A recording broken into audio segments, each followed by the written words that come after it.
Hello नमस्कार दोस्तों, welcome back my official YouTube channel law with Roni. दोस्तों आप सभी का हमारे इस यूट्यूब चैनल पे स्वागत है। साथियों एक नए वीडियो और एक नए ऑफिशियल अपडेट के साथ आपके सामने आ रहे हैं। जी हाँ साथियों, ये जो अपडेट मैं लेकर के आ रहा हूँ ये राजस्थान जीएलओ एग्जामिनेशन से रिलेटेड है, जिसमें कि हम वन लाइनर सीरीज़ कंडक्ट करवा रहे हैं। साथियों ये जो वन लाइनर सीरीज मैं लेकर के आ रहा हूँ the code of criminal procedure code 1973 से रिलेटेड मैं लेकर के आ रहा हूँ। और साथियों ये जो आज मैं डिस्कस करने वाला हूँ इसमें पार्ट थर्ड को मैं यहाँ पे डिस्कस करने वाला हूँ। पार्ट थर्ड में हम यहाँ पे बात करेंगे चैप्टर नंबर 6 के बारे में, और यहाँ पे मेनली हम बात करेंगे प्रोसेस टू कंपेल अपीयरेंसेस को, जिसमें आप समन को देखते हैं। बाकी तमाम फैक्ट एंड सर्कमस्टांसेस को हम यहाँ पे देखते हुए चलेंगे। समन को देखेंगे, वारंट को देखेंगे, और साथ ही साथ प्रोक्लेमेशन को भी देखेंगे। यहाँ पे जो भी हमको फैक्ट एंड सर्कमस्टांसेस हो सकता है उन सभी चीज़ों को हम यहाँ पे ऑब्जर्व करते हुए चलेंगे। एक एक चीज़ों को हम आपको यहाँ पे बताते चलेंगे, अटैचमेंट वगैरह सभी चीज़ों को हम यहाँ पर देखते हुए चलेंगे। तो साथियों बिना सेशन को देर किए मैं स्टार्ट करता हूँ। देखिए इसमें एक एक चीज़ों को यहाँ पे सबसे पहले आप देख लीजिए कि ये वन लाइनर है, और ये बात किस चीज़ की कर रहा है, तो चैप्टर नंबर 6 की बात कर रहा है। सेक्शन नंबर 6 में सबसे पहले हमारे पास कौन नंबर में आता है, समन आता है। क्या आता है साथियों, समन आता है।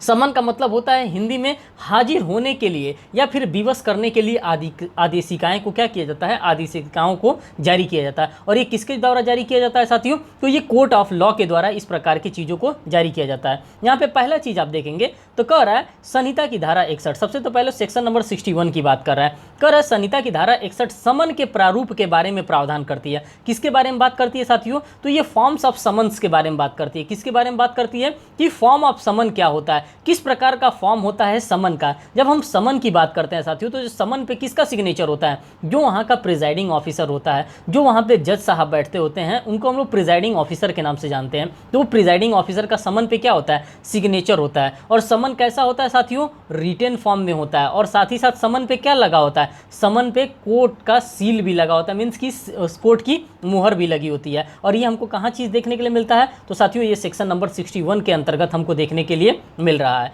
कर है संहिता की धारा 61 समन के प्रारूप के बारे में बात करती है। प्रारूप क्या हो गया कि प्रिजाइडिंग ऑफिसर के द्वारा उस पर साइन होना चाहिए, वो रिटेन होना चाहिए, और कोर्ट ऑफ लॉ का वहाँ पे सील लगा होना चाहिए। समन का प्रारूप कैसा होगा, इसकी तालिका इसके फॉर्मेट नंबर 1 में जो द्वितीय अनुसूची में वर्णित किया है उसी प्रकार से समन्स के बारे में यहाँ पे बात किया जाता है।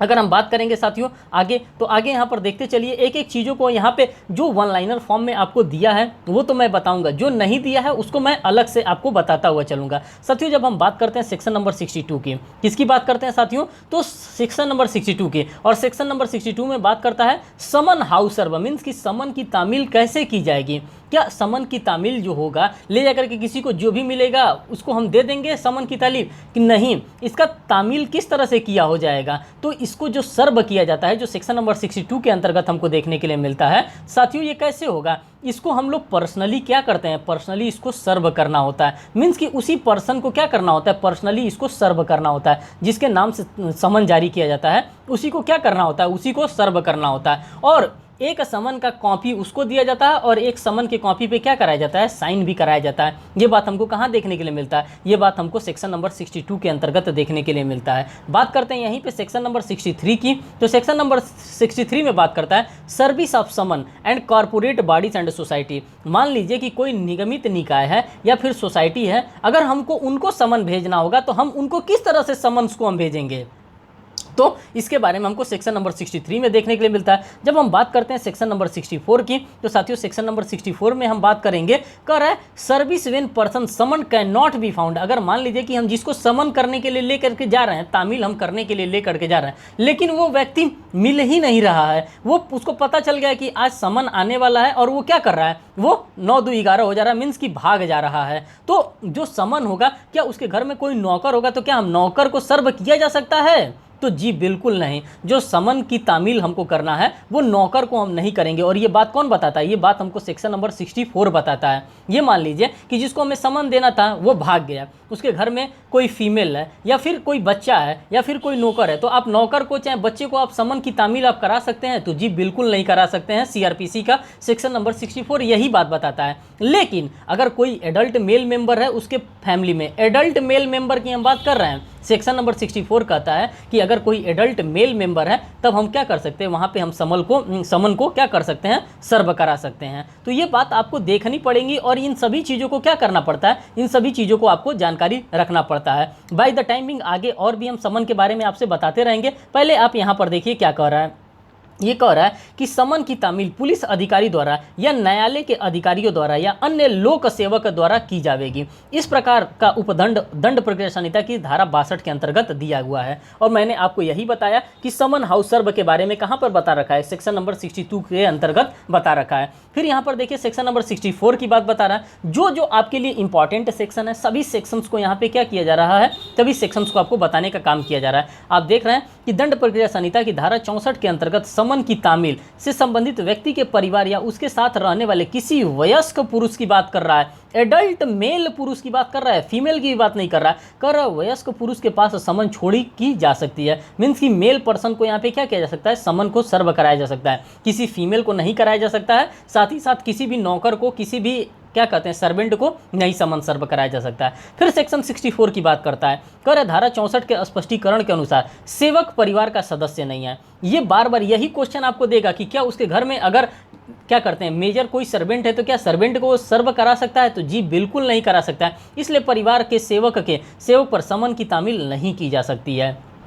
ये आप दे करके छुटकारा नहीं पा सकते हैं कि मैंने उसके घर में एक नौकर था, मैंने नौकर को क्या कर दिया था, समन सर्व कर दिया था। ये आप करके नहीं बच सकते हैं। ख वाले पॉइंट में आप देखिए जो भी इंपॉर्टेंट चीज़ें थी, जो भी इंपॉर्टेंट सेक्शन था साथियों, सभी इंपॉर्टेंट सेक्शन को यहाँ पे मैंने आपके सामने एक एक करके रखने का यहाँ पे काम किया। अगर हम बात करते हैं यहाँ पे स्टार्ट करने से पहले सेक्शन नंबर हम 67 की बात कर लेते हैं, क्योंकि सेक्शन नंबर 67 भी आपके लिए इंपॉर्टेंट होता है। तो साथियों सेक्शन नंबर 67 बात करता है service of summons outside local limit. अगर मान लीजिए कि हमारे लोकल लिमिट से, हमारे आउटसाइड जुरिस्डिक्शन से अगर उसको समन सर्व कराना है तो हम सेक्शन 67 के अकॉर्डेंस में क्या कर सकते हैं, हम समन को सर्व करा सकते हैं। ये बात हमको सेक्शन नंबर 67 के अंतर्गत देखने के लिए मिलता है। साथ ही साथ अगर हम बात करते हैं सेक्शन नंबर 69 की बात करते हैं, किसकी बात करते हैं साथियों, सेक्शन नंबर 69 की। जो इंपॉर्टेंट सेक्शन है जहां से डायरेक्ट हिट करता है आपके एग्जामिनेशन में क्वेश्चन, वो सेक्शन हम यहाँ पे कोडिफाइड कर रहे हैं। सेक्शन नंबर 69 की बात कर रहा है, कर रहा है service of summons on witness by post. जो सर्विस हम करते हैं समन का, वो किसके द्वारा करते हैं, विटनेस बाय पोस्ट के द्वारा। बाय पोस्ट भी जा सकता है,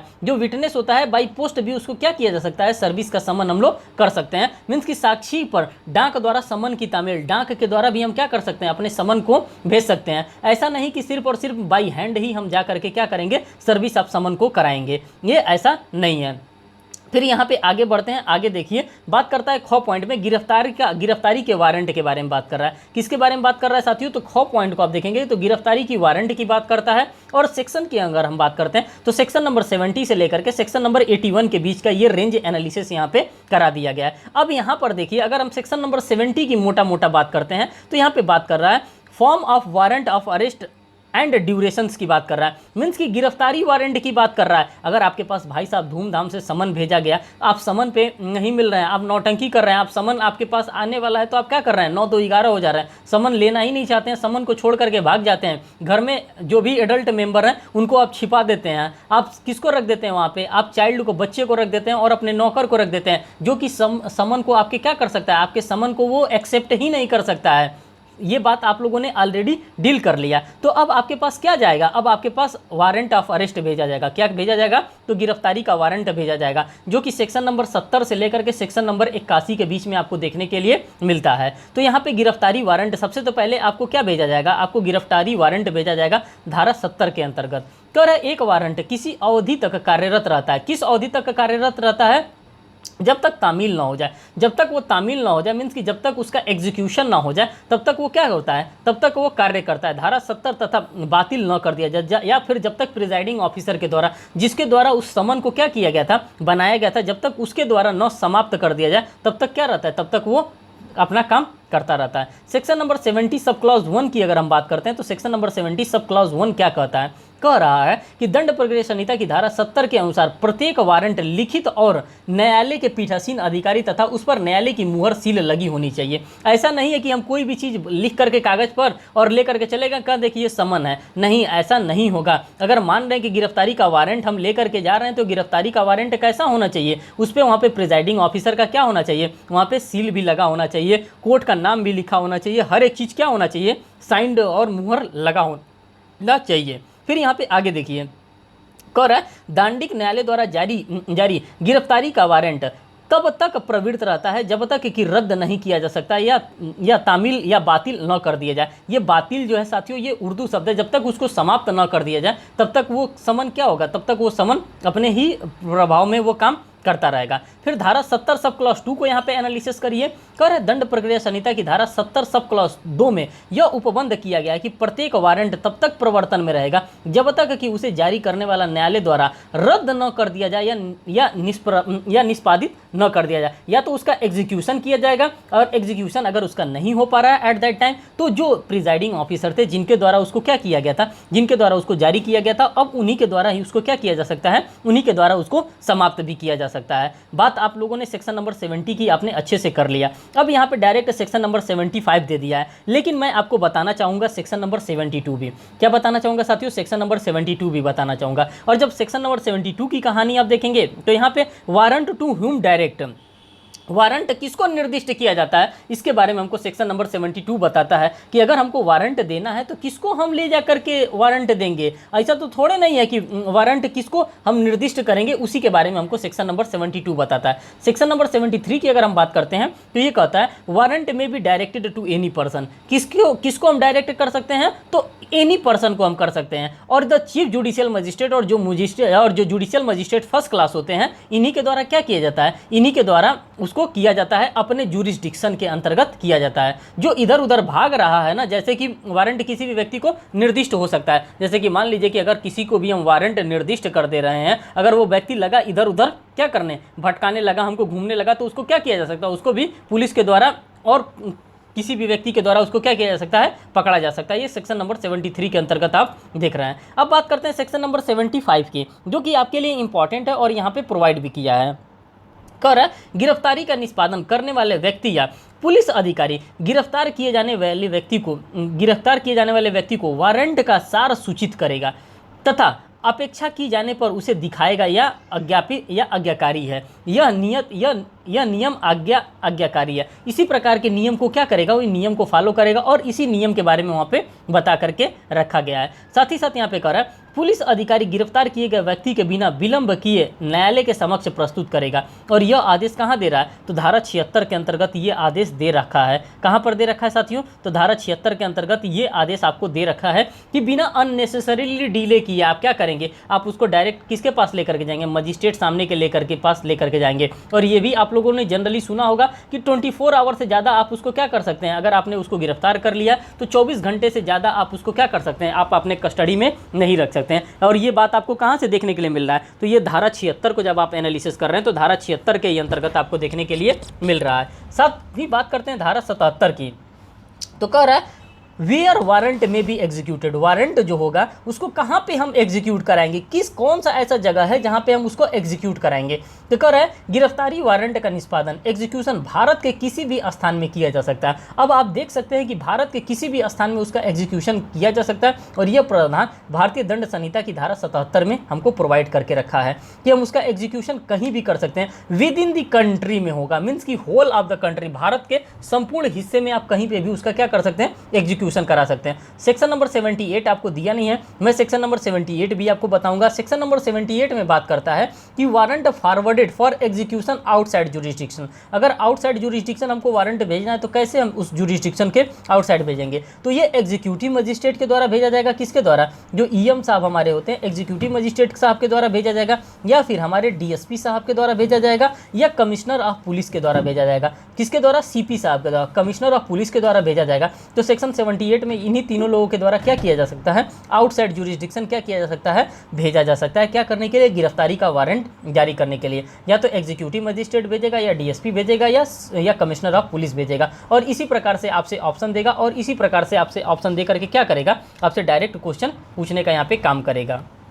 साथ ही साथ बात करते हैं यहाँ पे उद्घोषणा और कुर्की की बात आ जाती है। किसकी बात आ जाती है साथियों? तो आप यहाँ पर देख रहे हैं कि उद्घोषणा और कुर्की की बात यहाँ पे आ जाती है। सेक्शन नंबर 82 से लेकर के 86 के बीच में हमको देखने के लिए मिलता है कि अब किस प्रकार से उद्घोषणा किया जाता है, किस प्रकार से उसका प्रोक्लेमेशन किया जाएगा और किस प्रकार से उसका अटैचमेंट किया जाएगा। इन सभी चीज़ों को हमको देखने के लिए मिलता है। तो साथियों अगर आप देखना चाहेंगे तो मैं आपको एक एक चीज़ों को यहाँ पे क्या करता हुआ चल रहा हूँ, एक एक चीज़ों को मैं आपको यहाँ पे बताता हुआ चल रहा हूँ। तो सबसे पहले आप सेक्शन नंबर 82 को आप देखेंगे। सेक्शन नंबर 82 में क्या कह रहा है? 82 में कह रहा है proclamation for the persons absconding. अगर कहीं वो भाई साहब भाग रहे हैं, अगर भगौड़ा हैं, तो उनके लिए क्या किया जाएगा? उनके लिए उद्घोषणा जारी किया जाएगा कि अब आ जाओ, नहीं तो तुम्हारी संपत्ति को क्या किया जाएगा? अब तुम्हारी संपत्ति को जब्त कर लिया जाएगा। कह रहा है कि दंड प्रक्रिया संहिता की वह धारा जो उद्घोषणा एवं कुर्की से संबंधित है। ये धारा 82 से लेकर के 86 तक का एक रेंज बता दिया किया कि इसी रेंज से अंतर्गत ये क्या कर रहा है, इसी रेंज के अंतर्गत ये संबंधित होता है। फिर बात करते हैं आगे क्या कह रहा है। तो कह रहा है कि दंड प्रक्रिया संहिता की धारा 82 के अधीन एक व्यक्ति जिसके विरुद्ध न्यायालय द्वारा जारी वारंट की तामील नहीं हो रही है, फरार घोषित किया जा सकता है। अगर मान लीजिए कि उसको पकड़ने की कोशिश की गई है, उसके खिलाफ वारंट जारी किया गया लेकिन नहीं आ रहा है, लेकिन फिर भी उसको नहीं आ रहा है तो उसको क्या किया जाएगा? उसका अटैचमेंट किया जाएगा। और अटैचमेंट करने के बाद भी नहीं आ रहा है तो उसको क्या, उसको फरार घोषित कर दिया जाएगा कि हाँ वो क्या है, वो फरारिया है, अब उसको फरार घोषित किया जा सकता है। बात करते हैं यहाँ पे नेक्स्ट की बात कर रहा है। कह रहा है यदि न्यायालय के पास यह मानने का कारण हो कि, क्या मानने का कारण हो? कह रहा है यदि न्यायालय के पास यह मानने का कारण हो कि कोई व्यक्ति फरार हो गया है तो दंड प्रक्रिया संहिता की धारा 82 के अंतर्गत न्यायालय उससे किसी विनिर्दिष्ट स्थान पर प्रकट होने की अपेक्षा की उद्घोषणा कर सकता है। क्या कर सकता है साथियों? उसको प्रकट होने की उद्घोषणा कर सकता है। ये बात हमको धारा 82 के अंतर्गत देखने के लिए मिलता है और धारा 82 बहुत बड़ा सेक्शन आपको बता कर के रखा है। साथियों मैं आपको यहाँ पे एक शॉर्टकट भी देना चाहूँगा जिससे कि आपका क्या हो जाएगा, पूरा 82 से लेकर के पूरा 86 तक का एक आपका जो बंच है वो आपका याद हो जाएगा। देखिए PACRA, आप कहेंगे कि ये क्या मैंने बता दिया। सेक्शन नंबर 82 की बात कर रहा है। 82 में किस चीज़ की बात करता है? प्रोक्लेमेशन की बात करता है। किसकी बात करता है साथियों? तो प्रोक्लेमेशन की बात करता है। आप यहाँ पर देखते चलेंगे सेक्शन नंबर 82 में प्रोक्लेमेशन की बात करता है। ए वाले में आपका सेक्शन नंबर 83 आ जाता है और ये बात करता है किस चीज़ का? ये अटैचमेंट की बात करता है कि अगर आप प्रोक्लेम्ड हो गए हैं, अगर आप भगौड़ा हो गए तो आपकी संपत्ति को हम क्या करेंगे? हम धूमधाम से अटैच कर लेंगे। सी की बात करता है क्लेम्स एंड ऑब्जेक्शंस की बात करता है। सेक्शन नंबर ये किस चीज़ की बात करता है? ये 82, 83, 84, ये सेक्शन नंबर 84 है। ये क्लेम्स एंड ऑब्जेक्शंस की बात करता है। क्या कहता है? आपको अगर किसी भी प्रकार का क्लेम है या फिर किसी भी प्रकार का ऑब्जेक्शन है, आपकी संपत्ति को अगर हम कुर्क कर रहे हैं तो आप आकर के धारा 84 में हमारे पास अपील कर सकते हैं। धारा 85 आर का मतलब होता है सेक्शन नंबर 85 की हम बात करते हैं और 85 में प्रॉपर्टी रिलीज्ड की बात करता है। किसकी बात करता है साथियों? कि प्रॉपर्टी को क्या करेंगे? हम प्रॉपर्टी को रिलीज कर देंगे। और धारा 86 के अंतर्गत आपके क्या कहता है साथियों? तो धारा 86 में आपके अपील के बारे में बात करता है। किसके बारे में बात करता है? तो अपील के बारे में, कि आप आकर के अपील भी कर सकते हैं। तो आप देख सकते हैं कितने अच्छे से एक शॉर्टकट यहाँ पे क्रिएट किया गया है PACRA के नाम से, PACRA के नाम से, या व्हाटएवर जो भी आपका शॉर्टकट हो सकता है आप अपना शॉर्टकट यहाँ पे बना सकते हैं। जैसे कि मैंने बनाया था कि P में 82 में प्रोक्लेमेशन की बात करता है, A में अटैचमेंट की बात करता है जो कि सेक्शन नंबर 83 है, C में क्लेम एंड ऑब्जेक्शंस की बात करता है जो कि सेक्शन नंबर 84 है, और सेक्शन नंबर 85 में हमारा प्रॉपर्टी रिलीज्ड की बात करता है और सेक्शन नंबर 86 में अपील की बात करता है। तो इन्हीं सभी चीज़ों के बारे में यहाँ पे बात किया जा रहा है। आगे हम वन लाइनर फॉर्म में भी यहाँ पर देखेंगे कि सेक्शन नंबर 83 क्या कर रहा है। साथियों 83 में अटैचमेंट के बारे में बात कर रहा है और ये बात अभी मैंने शॉर्टकट में आपको यहाँ पे बता दिया है। कर रहा है धारा 83 के अंतर्गत जिस तारीखों को संपत्ति कुर्क की गई है उस दिन से 6 मास के भीतर आपत्ति अथवा दावा दर्ज करा सकते हैं। आप क्या कर सकते हैं? यहाँ पे धारा 83 नहीं धारा 84 होना चाहिए, क्योंकि धारा 84 में ही आपका क्या है, आपका धारा 84 में क्लेम एंड ऑब्जेक्शंस की बात कर रहा है। किस चीज़ की बात कर रहा है साथियों? तो क्लेम एंड ऑब्जेक्शंस की बात यहाँ पे कर रहा है कि आप क्या कर सकते हैं? क्लेम कर सकते हैं और ऑब्जेक्शंस कर सकते हैं, और एक लिमिटेशन पीरियड भी दिया है कि विदिन 6 मंथ आप करा सकते हैं। बात करते हैं एक व्यक्ति एक गिरफ्तार का वारंट, एक गिरफ्तारी का वारंट तथा दंड प्रक्रिया संहिता की धारा 82 के अंतर्गत फरार व्यक्ति के लिए उद्घोषणा के साथ जारी की गई तथा बाद में धारा 83 के अंतर्गत कुर्की का एक परिणामिक आदेश भी निर्गत कर दिया गया। इस परिस्थिति में धारा 82 के अधीन आदेश अवैधानिक तथा अनुचित है, जिससे कुर्की का परिणाम आदेश भी दूषित हो गया। अगर इस प्रकार का कोई भी आदेश दिया जा रहा है तो उस आदेश को भी क्या किया जाएगा? उस आदेश को भी दूषित मान लिया जाता है।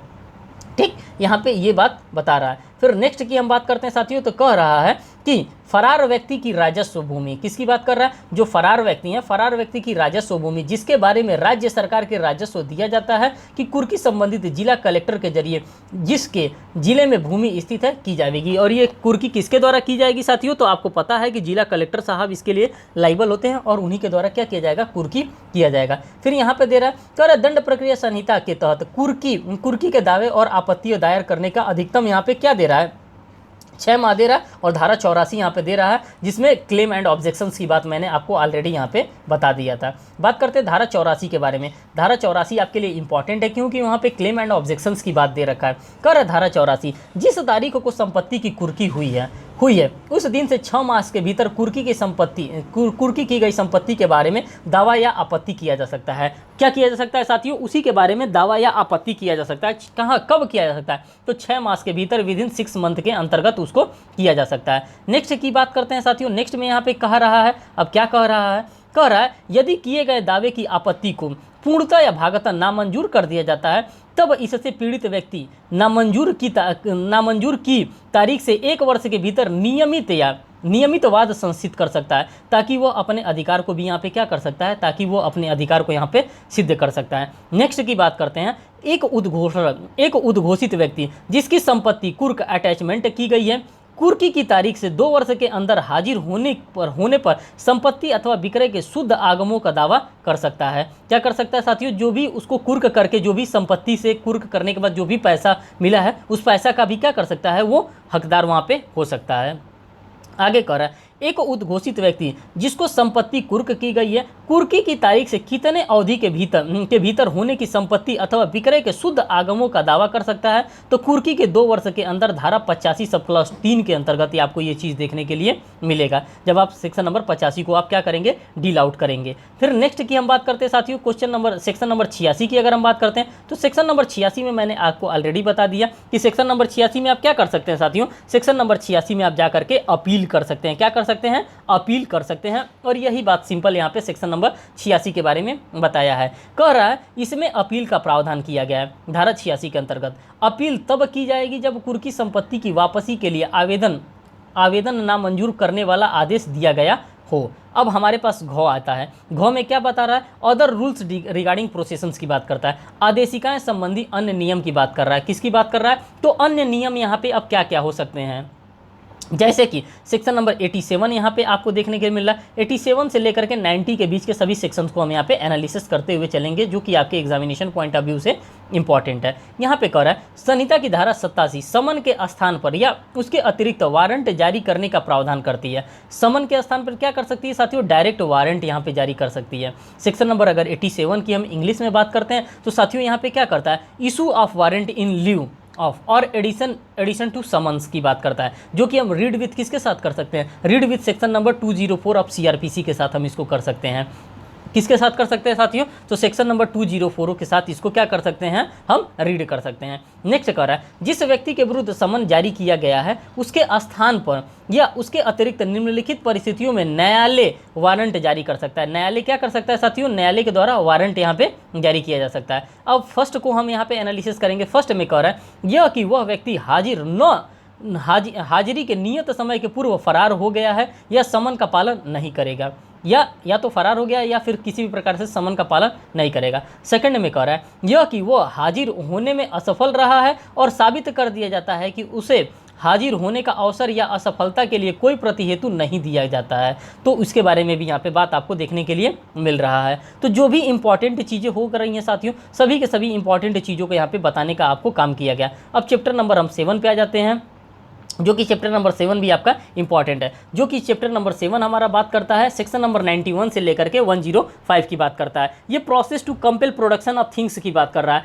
कि किसी भी चीज़ को आपको क्या करना है, प्रोड्यूस करना है। कोर्ट ऑफ लॉ अगर किसी भी चीज़ को मंगा रही है तो उस चीज़ को भी आपको क्या करना है, उस चीज़ को भी प्रस्तुत करना है। अब किस तरह से प्रस्तुत करना है, कैसे प्रस्तुत करना है, कौन मंगा सकता है, कौन वहाँ पे इन्वेस्टिगेटिंग ऑफिसर होगा, इन तमाम चीज़ों के बारे में हम क्या करेंगे, यहाँ पे देखेंगे। जैसे यहाँ पे धारा 91 की बात कर रहा है। धारा 91 के अंतर्गत पुलिस थाने का कोई भार साधक अधिकारी किसी दस्तावेज या अन्य चीज़ों को अपने समक्ष पेश करने के लिए केवल लिखित आदेश जारी कर सकता है। ये नहीं कि ओरली उन्होंने आदेश जारी कर दिया कि नहीं ये चीज़ आपको लेकर के आना है, नहीं, ऐसे नहीं होगा। आपको क्या देना होगा, आपको रिटेन आदेश यहाँ पर देना होगा। आगे कर रहा है, दंड प्रक्रिया संहिता 1973 की धारा 91 लागू नहीं होती है। कहाँ पे साथियों, तो जो दंड प्रक्रिया संहिता 1973 की धारा 91 लागू नहीं होती, किसके ऊपर नहीं लागू होती है, तो ये अभियुक्त को ये लागू नहीं होती है। फिर यहाँ पे बात करता है डाक तथा तार प्राधिकारी की बात करता है। किसकी बात करता है साथियों, डाक और तार प्राधिकारी की बात करता है। और डाक और तार प्राधिकारी आपके लिए यहाँ पे इंपॉर्टेंट होता है, क्योंकि यहाँ पे टेलीग्राफ अथॉरिटीज़ की बात करता है और ये सेक्शन नंबर 92 के अंतर्गत आपको देखने के लिए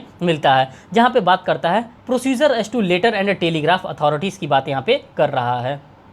कर रहा है डाक या तार प्राधिकारी की अभिरक्षा में किसी दस्तावेज, पार्सल या अन्य चीज़ों की तलाश के लिए जिला मजिस्ट्रेट तथा मुख्य न्यायिक मजिस्ट्रेट दोनों ही दंड प्रक्रिया संहिता की धारा 93 के अधीन वारंट जारी कर सकते हैं। कौन कौन कर सकता है साथियों, या तो जिला मजिस्ट्रेट कर सकते हैं या फिर मुख्य न्यायिक मजिस्ट्रेट मीन्स की सीजीएम साहब, दोनों के द्वारा यहाँ पे क्या किया जा सकता है, सेक्शन नंबर 93 के अंतर्गत नहीं, सेक्शन नंबर 92 के अंतर्गत यहाँ पे क्या किया जा सकता है, यहाँ पे सेक्शन गलत लिख दिया गया, सेक्शन नंबर 92 के अंतर्गत यहाँ पे क्या किया जा सकता है, प्रोडक्शन के लिए यहाँ पे किया जा सकता है। साथ ही साथ अगर हम बात करते हैं सेक्शन नंबर 93 की बात करते हैं साथियों, तो 93 में यहाँ पे देखिए क्या कर रहा है, कह रहा है 93, हाँ, तलाश की वारंट की, खो वाला तलाशी वारंट के बारे में बात कर रहा है। किसकी बात कर रहा है साथियों, तो सर्च वारंट की बात कर रहा है। 93 से लेकर के 98 तक के बीच में आप देखेंगे यहाँ पे सर्च वारंट की हम बात करते हैं, तलाशी लेने का।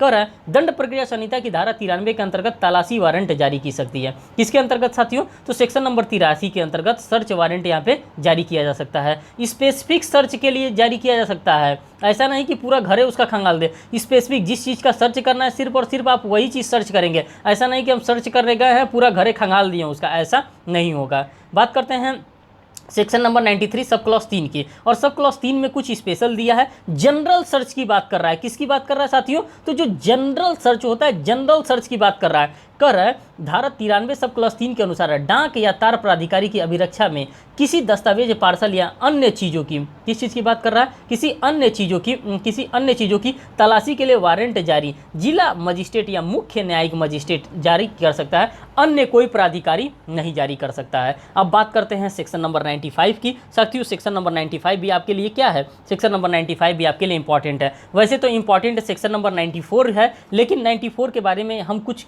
बता देते हैं। सेक्शन नंबर 94 की अगर हम बात करते हैं तो ये बात करता है search of places suspected to content stolen property, false document. अगर इस प्रकार चीज़ से कंटेंट है तो उसको क्या किया जा सकता है, उसको यहाँ पे देखा जा सकता है। जैसे कि हम 94 की हम बात करते हैं, सबसे तो पहले stolen property and first document की बात करता है। किसकी बात करता है, तो साथियों जो स्टोलन प्रॉपर्टी होता है एंड फर्स्ट डॉक्यूमेंट होता है उसके बारे में हमारा सेक्शन नंबर 94 डील करता है। साथ ही साथ ऑब्जेक्शनेबल आर्टिकल्स के बारे में हमारा डील करता है। अगर किसी भी प्रकार का ऑब्जेक्शनेबल आर्टिकल आपके पास है, अगर वो चीज़ें आप छुपा करके रखे हैं तो उसके लिए यहाँ पे सेक्शन नंबर 94 लाइबल होता है। डिपॉजिट एनी प्लेसेस की बात कर रहा है। किसकी बात करता है, तो डिपॉजिट आप किसी भी चीज़ को ले जाकर के कहीं पे भी आप जमा कर रहे हैं उसके बारे में बात करता है, और भी चीज़ों के बारे में यहाँ पे बात करता है। जब आप सेक्शन नंबर 94 को आप जब बेयर एक्ट से पढ़ेंगे तो वहाँ पे तमाम चीज़ों को आपको देखने के लिए मिलेगा। जैसे काउंटरफेट कॉइन्स की बात करता है, मेटल्स की बात करता है, फॉर्ज डॉक्यूमेंट की बात करता है,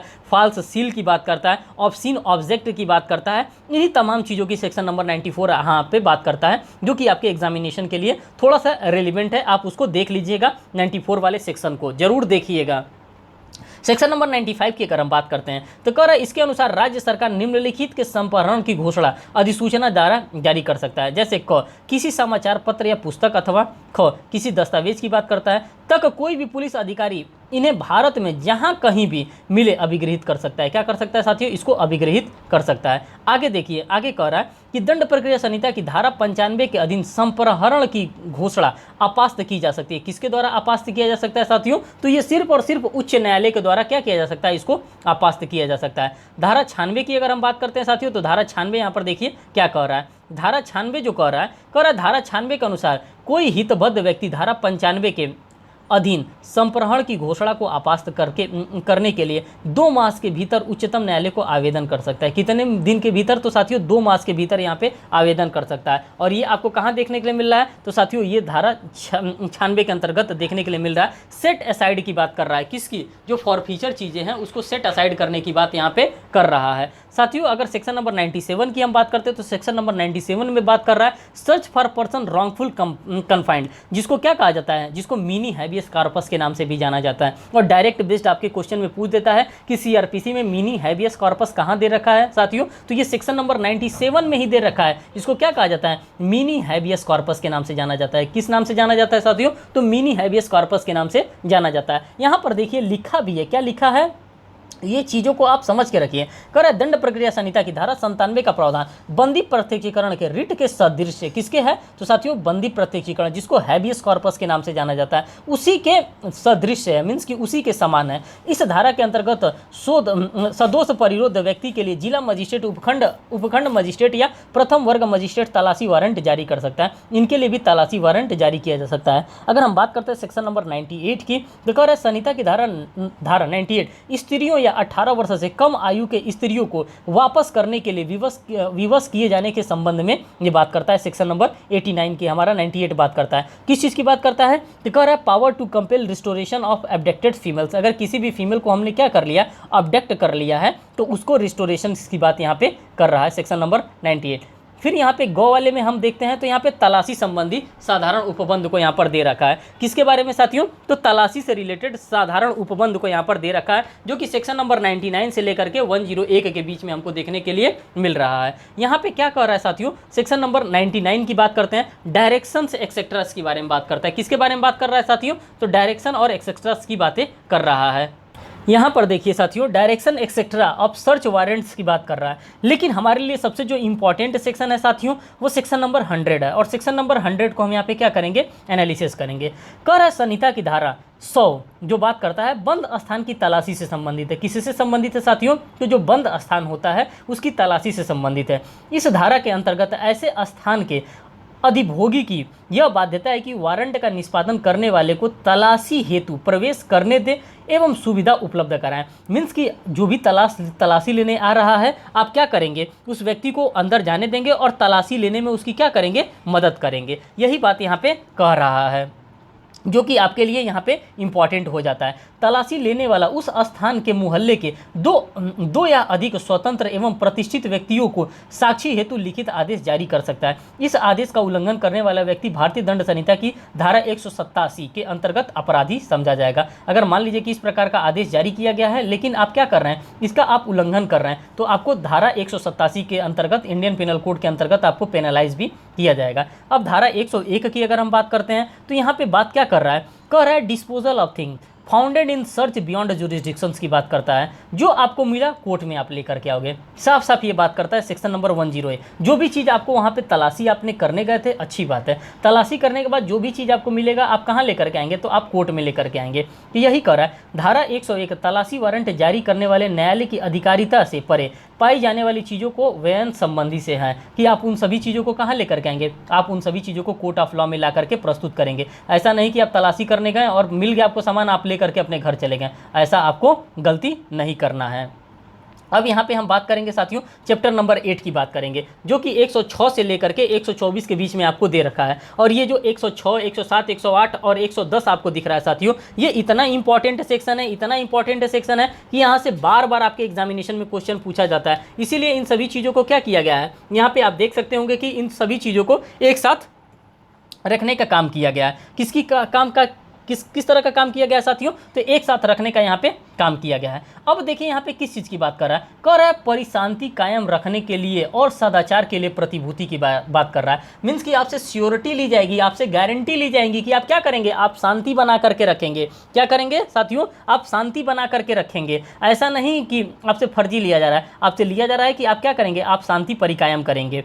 ठीक, अब हम इसके बारे में बात करेंगे। तो साथियों पहले आप देखेंगे सेक्शन नंबर 106 की बात कर रहा है, कह रहा है 200 सिद्धि पर परिशांति कायम रखने के लिए प्रतिभूति आपसे लिया जाएगा। मीन्स कि अगर आपकी किसी भी प्रकार से 200 सिद्धि हो जाती है तो आपसे शांति परिकायम करने के लिए क्या लिया जाएगा, आपसे यहाँ पे बॉन्ड भरवाया जाएगा। और ये बॉन्ड कौन भरवाएगा साथियों, तो ये बॉन्ड हम नहीं भरवाएंगे, ये बॉन्ड भरवाएंगे JMFC साहब। कौन भरवाएंगे, साथ भरवाएंगे, तो ये JMFC साहब के द्वारा भरवाया जाएगा। और ये कितने साल के लिए होगा, तो साथियों 3 साल के लिए भरवाया जाएगा। साथ ही साथ अगर हम बात करते हैं किसके बारे में, हम बात करते हैं सेक्शन नंबर 107 के बारे में। सेक्शन नंबर 108 यहाँ पे जो नहीं दिया है, सेक्शन नंबर 108 के बारे में बात करेंगे, सेक्शन 109 और सेक्शन नंबर 110 के बारे में बात करेंगे।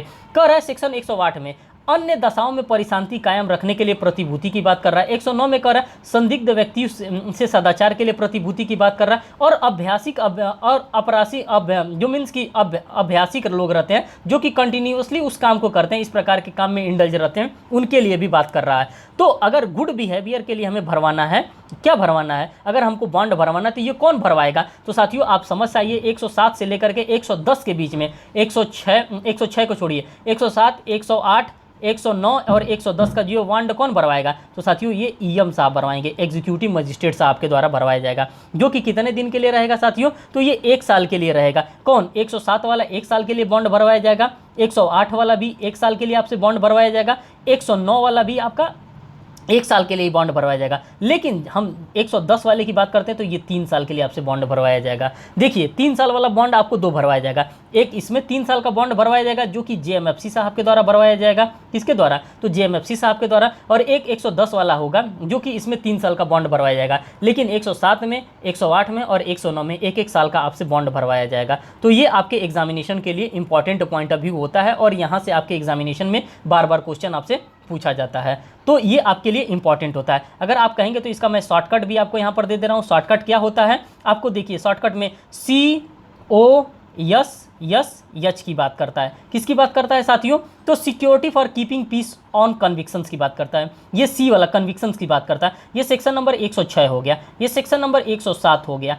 ये सेक्शन नंबर 108 हो गया, ये सेक्शन नंबर 109 हो गया और ये सेक्शन नंबर 110 हो गया, 110 हो गया। ये शॉर्टकट आपका मैंने दे दिए। ये कन्विक्शन की बात करता है। कन्विक्शन पे कौन करता है साथियों, तो यहाँ पे JMFC साहब करते हैं। और ये कितने साल के लिए बॉन्ड भरवाएंगे, आपसे 3 साल के लिए बॉन्ड भरवाएंगे। ये किसके लिए होता है साथियों, 107 नंबर वाला, तो ये सिक्योरिटी फॉर कीपिंग पीस के लिए होता है। किसके लिए होता है साथियों, तो ये कीपिंग पीस के लिए होता है। और ये कितने दिन के लिए आपसे बॉन्ड भरवाएंगे, तो 1 साल के लिए बॉन्ड भरवाएंगे। 108 की अगर हम बात करते हैं साथियों, तो 108 में आपको क्या देखने के लिए मिलता है, तो 108 में आपको यहाँ पर देखने के लिए मिलता है सिक्योरिटी फॉर गुड बिहेवियर। किसकी बात करता है साथियों, गुड बिहेवियर। यहाँ पे भी 1 साल का आपसे बॉन्ड भरवाया जाएगा। 109 में बात करता है, यहाँ पे सस्पेक्टेड पर्सन है तो भी आपसे 1 साल का बॉन्ड भरवाया जाएगा। और 110 में आप सीधे चले जाते हैं तो यहाँ पे हैबिचुअल ऑफेंडर की बात करता है, यहाँ पे 3 साल के लिए आपसे बॉन्ड भरवाया जाएगा। और ये चारों का चारों बॉन्ड आपसे भरवाता कौन है, तो ये साथियों आपसे भरवाते हैं EM साहब। EM साहब का मतलब क्या होता है, एग्जीक्यूटिव मजिस्ट्रेट साहब के द्वारा बॉन्ड भरवाया जाता है। और यही क्वेश्चन आपको दे करके आपसे बार बार फंसाने का काम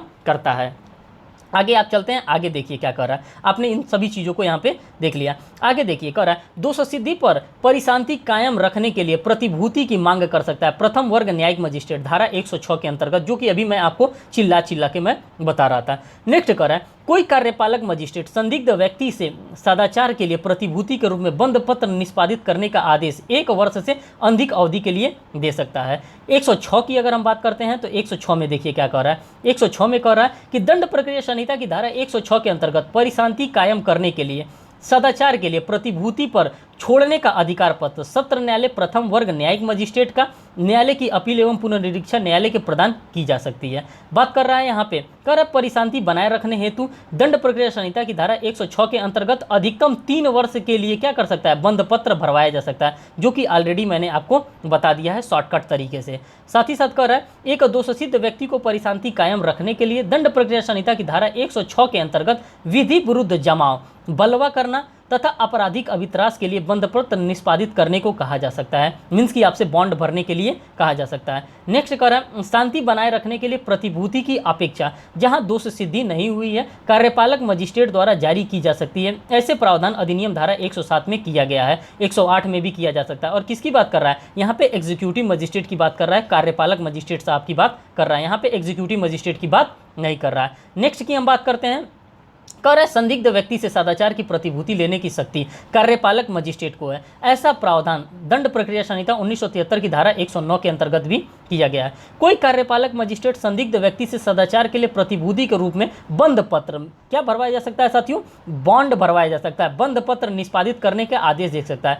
1 वर्ष से अधिक अवधि के लिए धारा 109 के अंतर्गत आपको देखने के लिए मिल रहा है और मैंने ऑलरेडी आपको ये चीजें बता दिया है। अब 110 की बात आ गई। कह रहे दंड प्रक्रिया संहिता की वह धारा जो अभ्यासिक अभ्यर्थियों से सदाचार के लिए प्रतिभूति का प्रावधान करती है, ये कहाँ आपको देखने के लिए मिलता है, तो धारा 110 के अंतर्गत आपको देखने के लिए मिल रहा है। एक अभ्यासिक अपराध धारा 110 दंड प्रक्रिया संहिता 1973 में ऐसा व्यक्ति होता है जो धारा 110 में वर्णित अपराध करता है, मीन्स कि वो हैबिचुअल टाइप का ऑफेंडर हो जाता है और उससे क्या किया जाता है, उससे यहाँ पे बॉन्ड भरवाया जाता है। आगे देखिए कह रहा है कि दंड प्रक्रिया संहिता की धारा 110 में सदाचार के लिए प्रतिभूति सहित बंद पत्र निष्पादित करने की अधिकतम अवधि 3 वर्ष होती है, जो कि ऑलरेडी मैंने आपके सामने डील कर रखा है। नेक्स्ट की हम बात करते हैं। कह रहा है धारा 110 दंड प्रक्रिया संहिता के अंतर्गत अभ्यस्त अपराधियों से सदाचार की प्रतिभूति लेने का अधिकार कार्यपालक मजिस्ट्रेट को प्राप्त है। और ये किसको प्राप्त है साथियों, तो ये बार बार आपको घूम फिर करके आ रहा है कि ये किसको प्राप्त है, तो ये एग्जीक्यूटिव मजिस्ट्रेट को यहाँ पे प्राप्त किया गया है।